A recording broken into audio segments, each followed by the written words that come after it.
Good evening, and welcome to another edition of Mental Health Mondays, brought to you by Saving Grace Community Church and Grace House Cincinnati, a ministry and nonprofit agency of Saving Grace Community Church. Tonight, we're joined once again by our resident expert, Dr. Quentin Moss, founder and CEO of Modern Psychology, like psychiatry. I'm sorry, there's a difference. That's all right. Good evening, my brother. Yes. Thanks for having me back. It's good to be here. Well, always good to have your insight, and we always thank you for your transparency and the realness that you bring to our effort to encourage people to feel better, become better, and to live better. Mm-hmm. Well, on tonight, my brother, we are endeavoring into another topic, and that topic is when medication is needed. When medication is when medication is needed.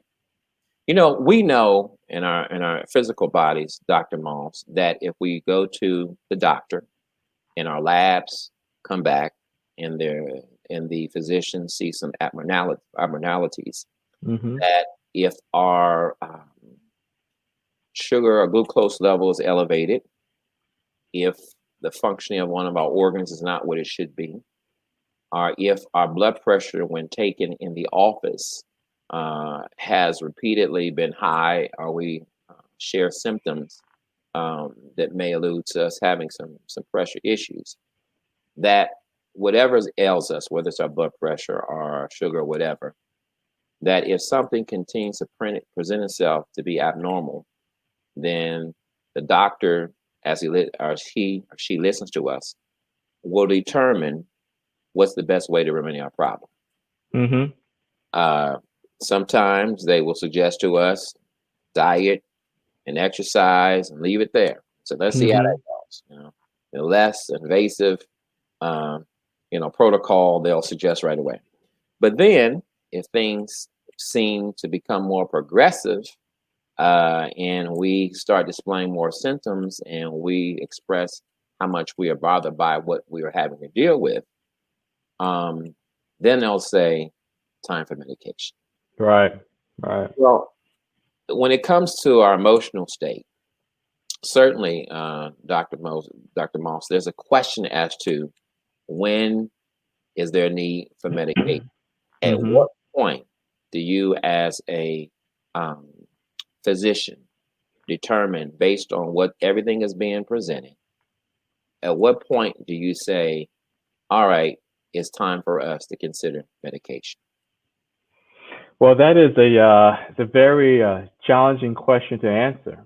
I will say that the way that we approach prescribing medication is very similar to what you'll see with your family physician. Your family physician, when they're treating your blood pressure or your diabetes, have these lab markers or these physical findings, and based upon that data or that information, they're able to go to some practice guidelines that gives them some guidance that you ought to do X, Y, or Z. Mm-hmm. And we have something very similar in psychiatry. First, do I have a condition in which I can diagnose? Mm-hmm. Can I diagnose this as depression or post-traumatic stress disorder or panic disorder or bipolar disorder, ADHD? Can I come up with a diagnosis? Mm-hmm. And that diagnosis is going to be based upon, the severity of symptoms, the constellation of symptoms, and also the duration of symptoms. Mm-hmm. And me willing to be able to prescribe medications is based upon that and loss of functioning, inability to manage themselves, difficulty functioning at home or at work. All of those things are taken together when we make the decision to prescribe medication. The benefit of seeing a professional, whether it's your primary care doctor or a psychiatrist, and looking at your symptoms and making a decision whether medications are warranted, is that it also gives us as a medical professional the opportunity to rule out other things which could be causing your symptoms. Hmm. Now I can rule out anemia, I can rule out heart disease, I can rule out thyroid issues, which may also present themselves in a very similar way as someone who has depression, anxiety, weight loss, difficulty sleeping, and all of that. So it's really, can I diagnose a condition? Has the condition reached a point where other modalities have failed in trying to help that person get better?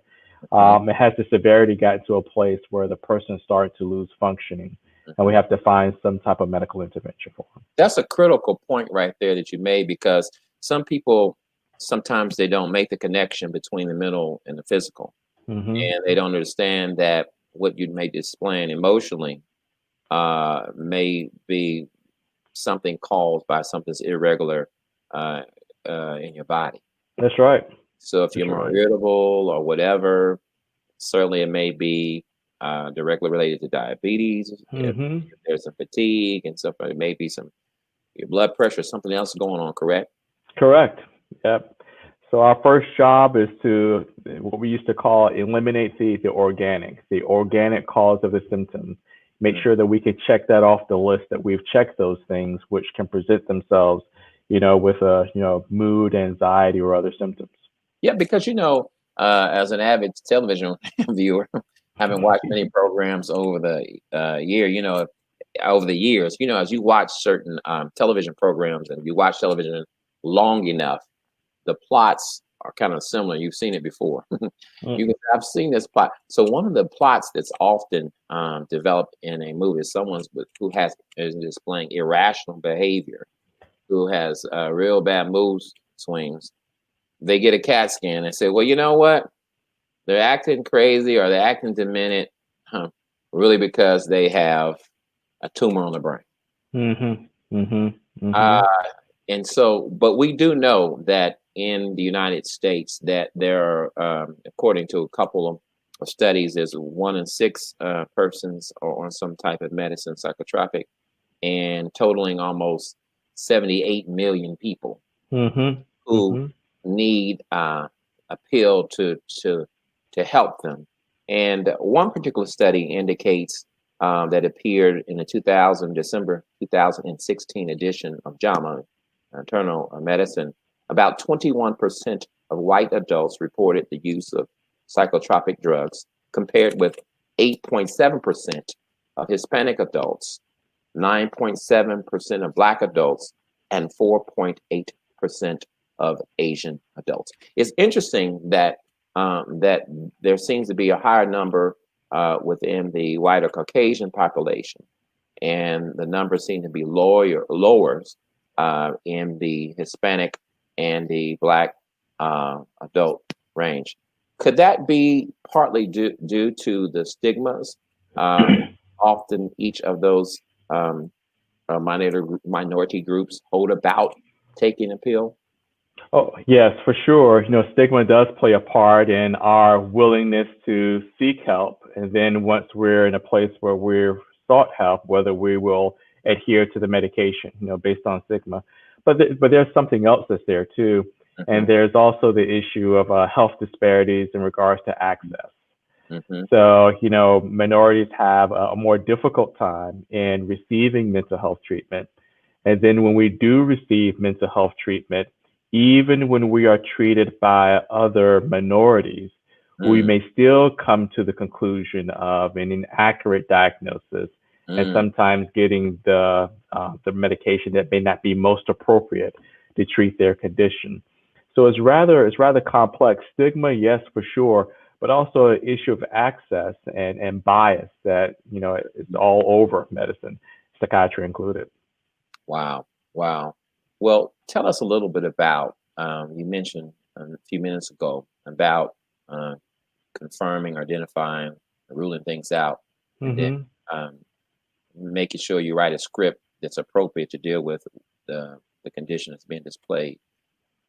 Tell us a little about some of the common medications that are prescribed and various classes of drugs Hmm. they are to treat uh, those ailments. Well, if I were to think about the medications prescribed, I'll probably like to back up first and talk about the conditions. Okay. Yes. So, and we can categorize this in probably four different ways. We could think about mood disorders, where we Okay. think about folks who have major depressive disorder, clinical depression, right? So that's one category. And then another category would be those who suffer from bipolar disorder, people who have difficulty with a great deal of depression, but Mm-hmm. also have these brief periods of time of hypomania or mania with excessive energy, inability to sleep, impulsive behaviors, irrational thought, all of that kind of go along with that mood disorder.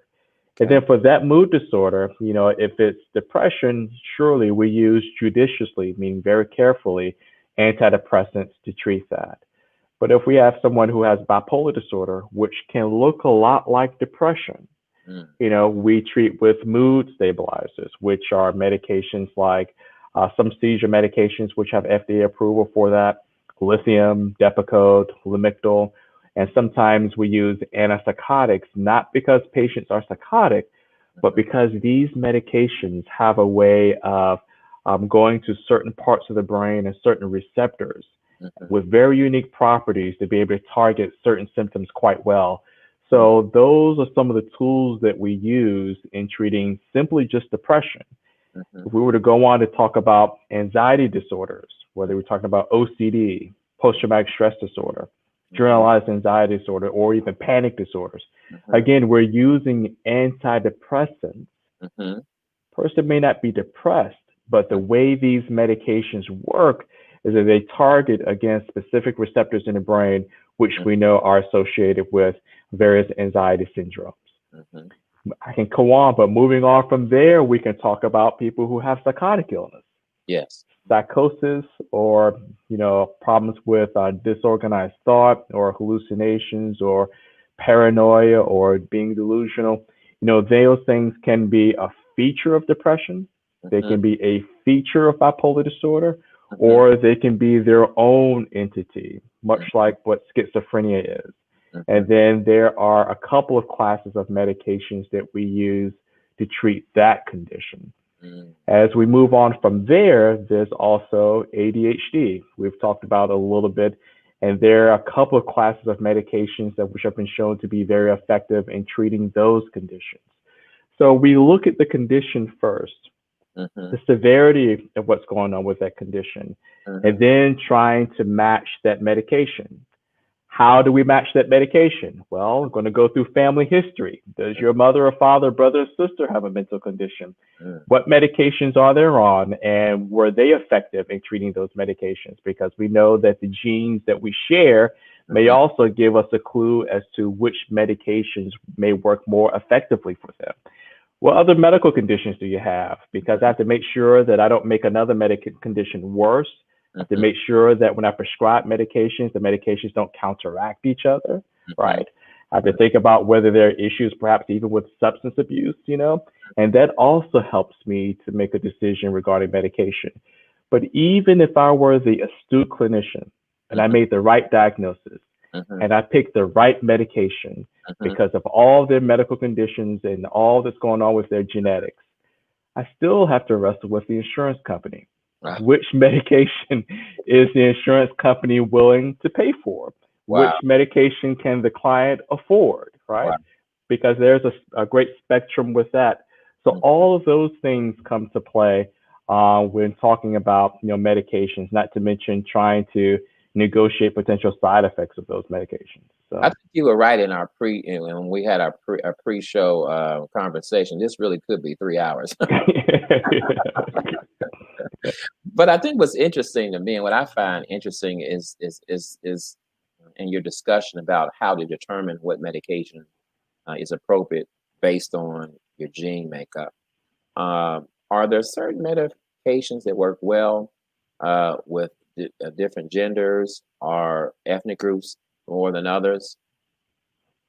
Actually an excellent question. So there's this whole area in medicine where we're looking at the genetics of a person and we're trying to decide which medications may be the best match, whether it's for hypertension, diabetes, or even certain cancer treatments are now very specialized based upon the genetics of the person. And we find that people who have African descent, South Asian descent, Mm-hmm. may have certain unique qualifiers in Mm-hmm. regards to how they break down or metabolize a medication. So Mm-hmm. some of us may have certain genes that allow for us to break down a medication very fast, which Mm-hmm. allows for us to need higher doses of medications. Mm-hmm. Some of us may have slower genes, which says that, we break down the medication much slower, Mm-hmm. which means that, I need lower doses of medications in order to avoid side effects, in order to avoid being over medicated. And we find that, again, a lot of folks with African descent or people with South Asian descent. So that does play a part in how we choose medications, because medications have different changes with how they're metabolized and how they interact with other medications. Yeah, because I know when I've read things, you know, regarding disease that affect African Americans disproportionately, you know, in proportion to their white counterparts, that when it comes to hypertension, uh, you know, beta blockers are proven not to work as well with African Americans than someone of European descent. Mhm. And I think, not to get sidetracked, I think that's why there's so much apprehension, even as we move forward in discovering a COVID vaccine, to see how I don't want to jump on that, I really don't, but how it might affect someone Yeah. until it's proven over time that it's working. And people certainly don't want this to be, in especially African Americans, kind of a Tuskegee Airmen Oh type, yeah. Oh yeah. you know. Because it's a Tuskegee experiment. But I will like to say something about that, Pastor. Yes. Truly, we our access, African Americans, minorities, our access to care has been diminished compared to our Caucasian counterparts. Mm-hmm. But there's a piece to this that I wish that we would play more willingly, Okay. and that is in medical research. Mm. The only way that, as we develop a medication, that we can have a greater confidence that a medication will work just as well in an African American as it will in Caucasian groups, as it will in South Asian or people of Latino descent. The only way we're going to know that is if people participate in research. Mm-hmm. Mm-hmm. So we have a history of being able to get medications to market, which have been shown to be effective and relatively safe, but they have been tested mostly on Caucasians and not on a lot of minorities. So we need to be involved in the research process so that the end product is something that we can have a greater confidence that's safe for us, Mm-hmm. as we go forward with medical treatment. And I think that's the same issue with some of the psychotherapy, the psychotherapies that are described and used. And I think that it's because over time we have not proportionately involved ourselves in receiving psychotherapy, and some of the models and therapies that are used. Of course, CBT, yeah, but some of the other models are based on cultures that are not representative of African Americans. It's true. And I It's think true. that presents a problem. So you mentioned it's critical, this thing about access to care. Mm-hmm. And you mentioned earlier the cost. Generally, how do the cost of psychotropic medicines compare to those for ailments like diabetes, blood pressure, some of the common things that ail folks? They're comparable, particularly when you have a new medication that comes to market. Mm-hmm. So for a new antidepressant that may come to market without insurance, Mm-hmm. that medication may be $400 to $700, Mm-hmm. a month. Mm-hmm. For an antipsychotic that's new that comes to market, that medication, without insurance may cost, $700 to $1,000 or more per month. Mm. And so when you think about, okay, the latest medications aren't always the greatest medications, Mm-hmm. but perhaps some of the newer medications may have less side effects, greater tolerability, not necessarily better in what they do, but they may be a bit safer. Mm-hmm. If you don't have insurance, and if you are a minority who does not have the state insurance option or Medicaid, Mm-hmm. you may miss out on some of those treatments. Yeah, because So, you talk to people and it's like, I don't have enough medicine, enough money to purchase medicine to treat my condition, to take mhm, the medicine that has been prescribed to me. And then it seems as though that there's an immediate effect that I see. It's more pronounced effect that happens, a change in behavior as a result of those persons that have been described as psychotropic. They've ran out and they've not been taken. It becomes more obvious. mhm. Of course, blood pressure is a silent killer, and some other things happen if you don't take the other medicines. But if these mood altering, if these antidepressants have been prescribed and a person stops taking them, it's almost, if you're around a person, you can say, "Hey, did you take your pill today?"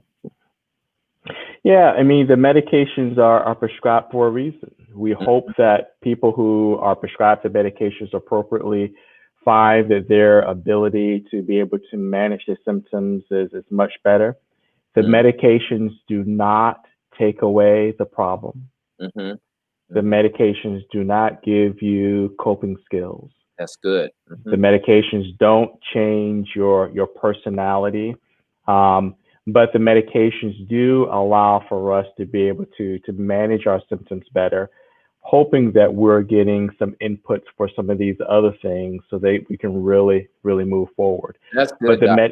yeah, Mm-hmm. but medication by themselves are not the cure or the answer, but they are a part of the solution. All right, because some people think, "How's this going to change me? I don't want to take it." Yeah. Yeah, I mean, what am I going to turn into? Am I going to be a zombie? Because sometimes when it comes to HGV medicines, if it's some people, it just depletes them if they're over. If the dose is too high, you see that in the F factor, just kind of Well, like that's not. it's interesting because you're right, and I wish I could say that I bet 1,000. Right, I always pick the right medication, I always make the right diagnosis, and I always get it right. In which I'm not perfect, so but I think that most psychiatrists do a very good job with this.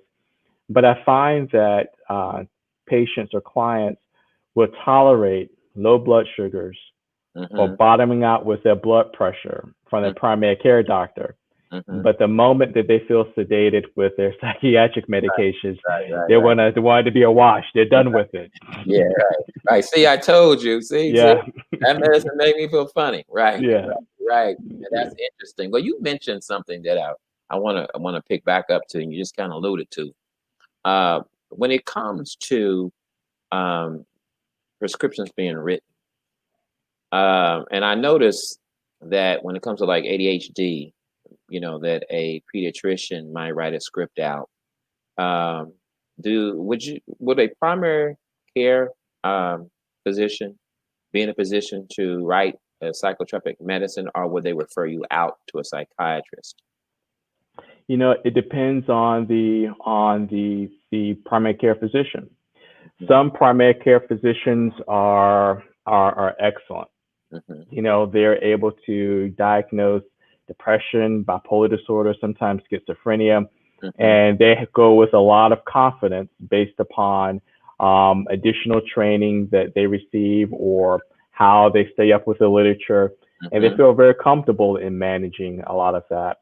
But more and more of this is, and that actually comprises a great deal of primary care visits.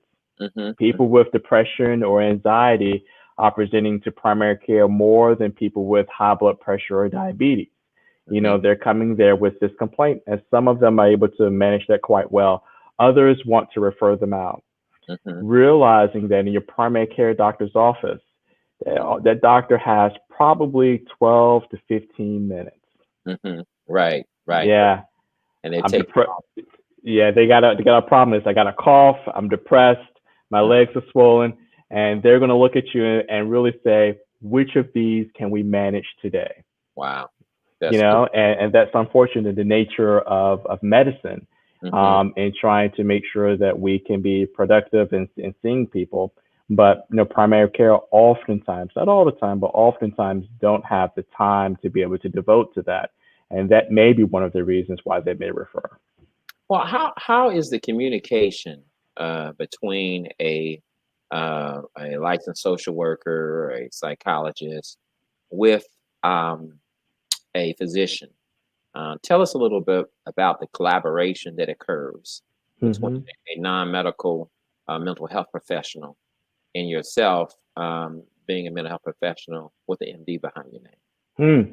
So, you know, at my practice, I have, I think, maybe 35 or 40 therapists, you Mm-hmm. know, who work in our practice. So we are able to have time that's set aside for treatment team, Mm-hmm. where it's the prescriber, it's the therapist, and it's the case manager.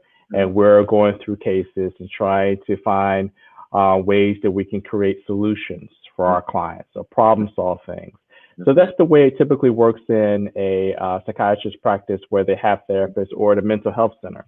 Mm-hmm. If you have a standalone psychiatrist and a standalone mental health therapist, it becomes a bit more challenging, but the Mm-hmm. same can be accomplished.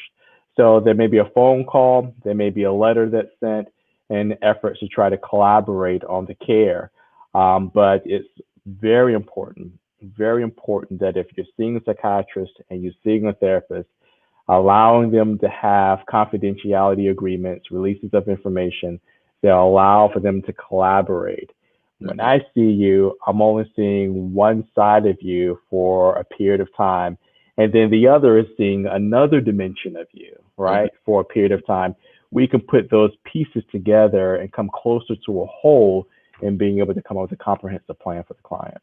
That's critical because each hand needs to know what the other one is doing. If the goal is to make a person better, then there should be some conversation. Well, I would like to add to that, not to belabor this, but you No. know what I had envisioned as we're starting our practice Mm-hmm. was to involve the clergy Okay. as So another arm of this. you need me to come work for you as a chaplain? Yeah, that's right. Let me But see really, you. Okay. so I get one dimension of this. The Right. therapist gets yet another dimension of this, but the pastor or preacher or spiritual leader, they get a whole another side of this. Mm-hmm. And sometimes they get a view of family dynamics, family of origin, because they may have known that person for a period of time. They Mm-hmm. can really bring forth information that's critical in helping that person be able to make some steps to move forward. Mm-hmm. Mm-hmm. Well, I think that's critical because, as I was preaching yesterday, in fact, the mental is connected to the spiritual, and that in order to understand the mental, you got to understand the spiritual, and you got to understand the spiritual, got to understand the mental, and you can't have one without the other. And there's got to be an understanding because, as you said, that the medication and the therapy may not change your behavior, who you are right away. Because even if you have something around with you, there's an imbalance, there's something going on that may be further exacerbating something that's already in you, you're still you, which means you still got to deal with sin.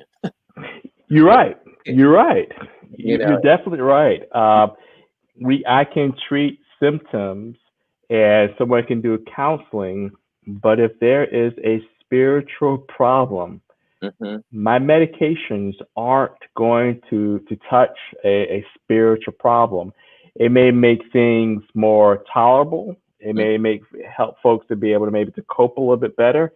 But hmm if there is indeed a spiritual issue, it needs a spiritual intervention. hmm I can try to point you to way, right? I can hold it up for you to see, but right. that has to do with your personal relationship and what that person is willing to invest in solving that spiritual problem. We invest in weight loss, we invest in getting our blood sugars right, we invest in all those things. Yeah. But if there's a spiritual problem, that also needs a great deal of attention. I tell everybody a part of your treatment plan, because one of the things if I refer out, I want there to be a confidentiality agreement. I want to know what's going on because I want to be able to hold you accountable to taking your meds, going through your sessions. I want to know when they are. I want to push you Mm. to that. but also the spiritual component. I want you to make sure you're spending quiet time with the Lord. I want to make sure that you're in the Word and you're dealing with that aspect, because I believe that is a part of your treatment plan. That your healing will include the Word of God, the Spirit of the Lord. It will include, but it also will include talking to someone to help you work through and process what your thoughts are and what your behaviors are showing. I believe it does involve, if medication is necessary, it's all a part of you becoming well. Mm-hmm. And so, one of our final questions tonight is, how do you know when it's time for when someone qualifies or to be hospitalized? Mm-hmm. Well, the state of Ohio, makes it very clear in regards to statutes and when, we should move forward with looking at hospitalizations. One of the things is if they've lost a great deal of functioning, I can't maintain myself. I can't, my patterns of eating have gotten to a place where they're unhealthy. My patterns of sleep have gotten to a place where they're unhealthy. So that's a big one. Another is, I cannot help this person move forward with my outpatient resources. Mm-hmm. So I've made adjustments with medications. This person may need more aggressive changes with medications over a quicker period of time. And sometimes that's more safely done in a hospital setting where they can be monitored. And then thirdly, with my condition, with my mental health crisis, am I infringing on the rights of others? Are my behaviors, heavily impacting my loved ones or my neighbors or folks out in the community, such that, my behaviors need to be contained. So that's another reason for hospitalization. And then probably the biggest thing is, if I'm a threat to myself, if I'm having thoughts that are unsafe in regards to wanting to harm myself, or, thinking of ways in which I may end my life, or having those type of discussions or that type of talk, we should move promptly to evaluate that patient to see if we need to put them somewhere safe while we can help stabilize them. Okay. And I guess what I want to tell our viewers, if someone is expressing a desire to hurt themselves, to make sure to talk through that. If you're in doubt, talk to a professional. Or one of the quickest way you can ascertain, quickly the seriousness of it is if they have a plan. Correct? Well, we want to be able to intervene, hopefully before they have a plan. Right. Okay. So one of the challenges that we see is that as people get older, be fifth decade and beyond, they would have seen a primary care physician typically within 6 weeks of the time that they attempt suicide. Okay. So we want to be able to intervene before there's a plan. We want to be able to try to get them to a place that's safe. Okay. Well, it's been overwhelming. It's been a great wealth of information. It's been quite helpful. And I will see how and look at over the next few weeks, we will break down into the behaviors that are associated with the medicines to prescribe to correct those ailments, those abnormalities, especially ADHD. We can begin in and we do know that when it comes to all of the medicines that are prescribed, that one of the most prescribed in America, 44 million folks are dealing and taking antidepressants. That's right. That is the leading medication that's out there and seems to be the leading issue.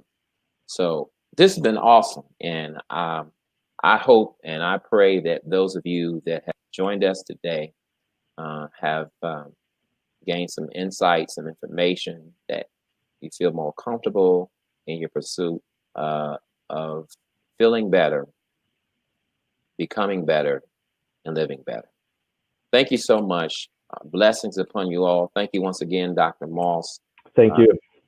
And to all of you, have a blessed and good night.